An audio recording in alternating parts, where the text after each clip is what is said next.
lembro, aliás, é uma coisa legal, né, de falar do Creative Commons também, que eu era muito criticado, os advogados entendiam muito mal.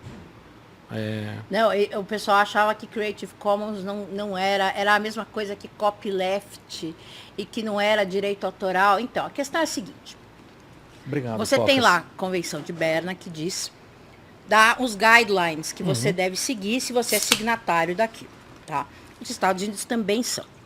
Agora você tem duas correntes de direito de direito autoral. O copyright, que não prioriza tanto o autor, e a escola francesa de droit d'auteur, que prioriza muito o vínculo do autor com a sua obra, né? Talvez seja a maior diferença entre o copyright e o droit d'auteur. Porque você, no copyright, você pode dizer, abrir mão da titularidade da sua obra. Ele tá? é mais comercial, digamos assim, né? Acho que sim.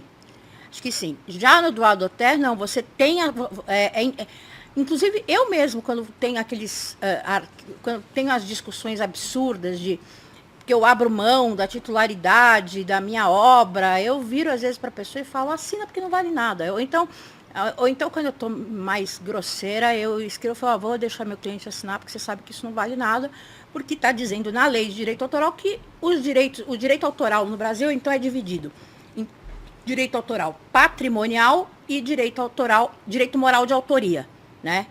O direito autoral patrimonial, o que é? O direito de explorar a obra, né, comercialmente.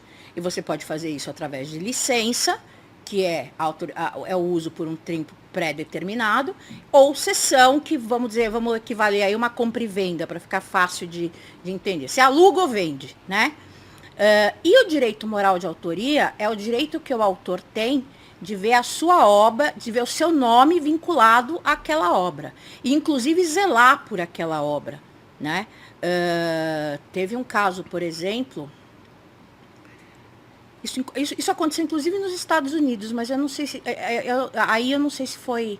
Aqui no Brasil, eu acho que teve algum caso de um político que colocou uma música qualquer num jingle dele, e era um político de uma orientação política totalmente diferente do autor, e falou, não, eu estou me sentindo vilipendiado de ver meu nome associado àquela pessoa, aquelas ideias, etc, etc, etc. Então, aqui no Brasil, o direito moral de autoria é muito importante. E onde que você vê fácil o direito moral de autoria? A ficha técnica. Por que você tem uma ficha técnica? Porque alguém mandou? Não é porque alguém mandou. Porque quando você tem uma obra coletiva, e normalmente obra publicitária, filme, peça de teatro e tal, é uma obra coletiva. Música também. Música também. Então você tem lá... Mesmo que seja um cantor só, você tem ele cumprindo vários papéis. Exatamente. Então você tem lá na ficha técnica a autoria, quer dizer, o direito moral de autoria de cada uma das pessoas que participou daquela obra coletiva. Tá, né? Entendi a teoria, mas não entendi a prática. Vamos para a prática. Vamos pegar um exemplo. Eu sou um cantor ou um compositor, eu fiz uma música e eu cedi os direitos dessa música para uma gravadora ou para uma empresa, não importa. E aí daqui 3 anos, esta empresa usou essa música numa campanha de um político que eu odeio.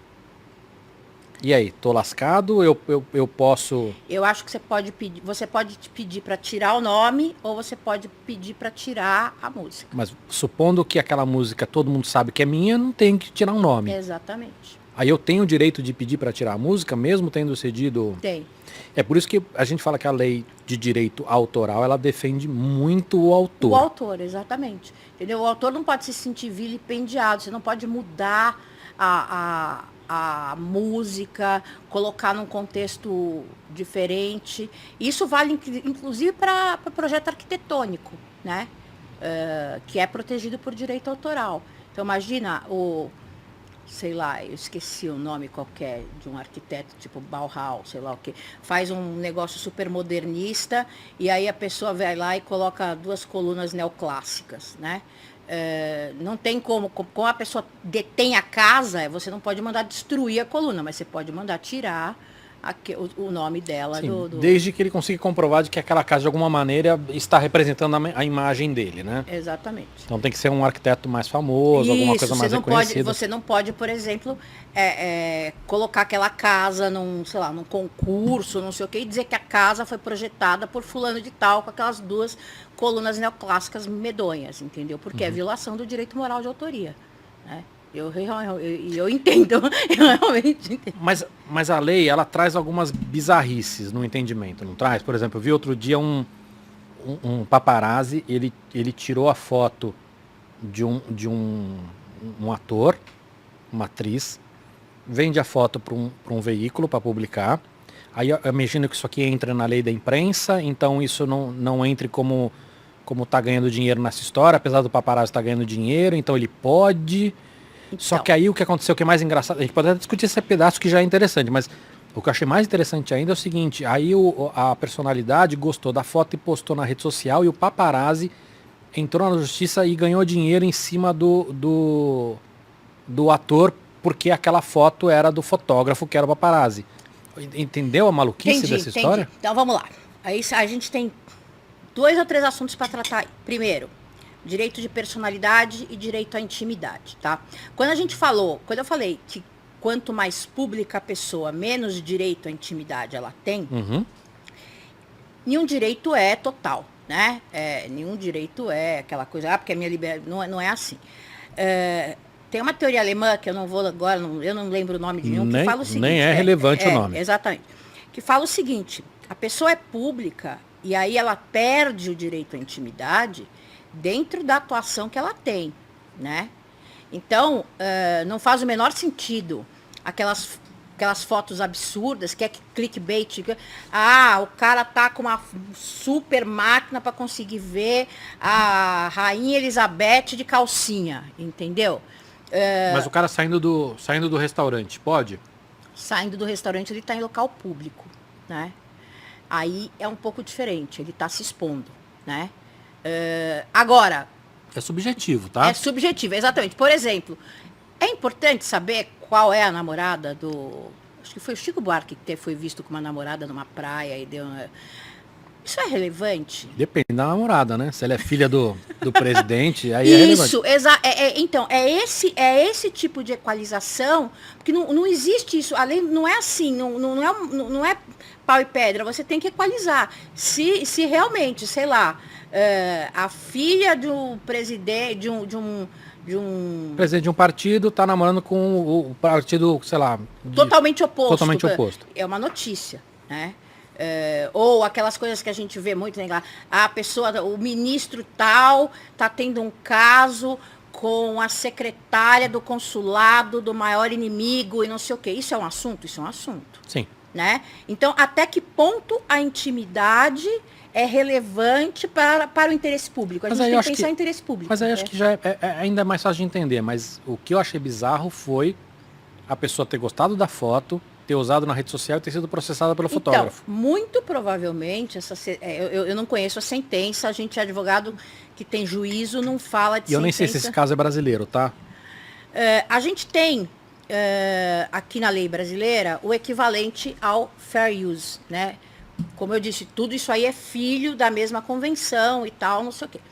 Então, o que tem? O fair use está lá eu vou falar, é o artigo, quem quiser ver, no 46 da lei, que fala em algumas questões. Então, por exemplo, você pode colocar íntegra de matéria de jornal desde que você dê a fonte. E aí você vê a importância do direito moral de autoria, né? Você tem que dizer quem é o autor daquela matéria. E você pode publicar trechos ou até a obra inteira, né? A depender do que você esteja fazendo, né? Então você vai ter que entrar em várias coisas. O uso é comercial ou não é comercial? O que você está ganhando com aquilo? Mas tudo isso também é muito subjetivo, né? É subjetivo, por isso que precisa de advogado. Porque, vou te dar um exemplo, o que para mim sempre foi estranho, e eu não sou contrário, tá? Pelo amor de Deus, mas a imprensa, ela tem um papel especial na sociedade, mas muito do que ela faz, existe um uso comercial ali. O uso...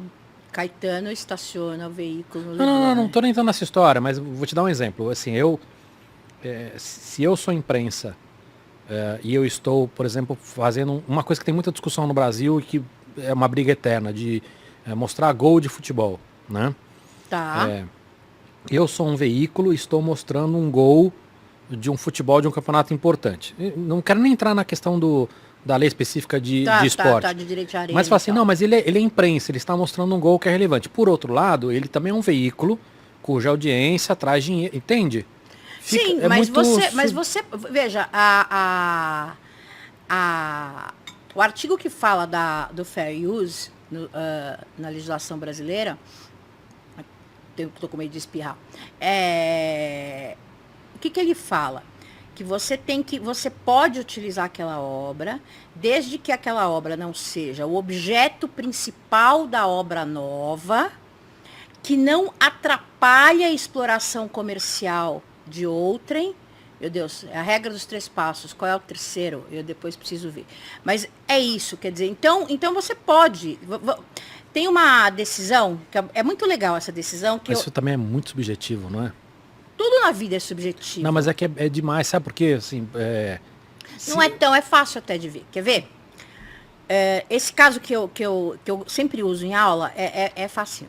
Foi um caso da Playboy, que fez um ensaio fotográfico, um ensaio sensual, que o tema era Abra Suas Asas, que é uma música, um pedaço de uma música do Nelson Motta com mais alguém. Agora eu já não lembro mais de quem é.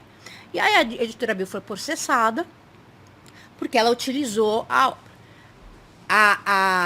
contestação, falou, não, mas eu estou usando um pequeno trecho, né? Uhum. Muito bem.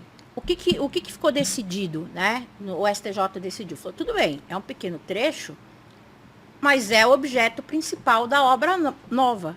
O eixo narrativo de todo o ensaio sensual é Abra Suas Asas, Solte Suas Feras, etc, etc. A música das frenéticas? Das frenéticas, mas é a autoria do Nelson Motta. E então, é por isso que não é tão difícil depois que você vai pegando o jeito, entendeu? Então tem uma diferença entre você usar uma obra e a obra anterior ser o eixo narrativo principal e você usar pequenos trechos, entendeu? Eu não lembro qual foi o canal do YouTube que teve um problema de, como é que chama? De strike, por conta de ter usado, tipo, num documentário de, sei lá, 1h, 15 segundos de um trecho de um documentário, eu não lembro mais de onde era e tal. É um absurdo isso.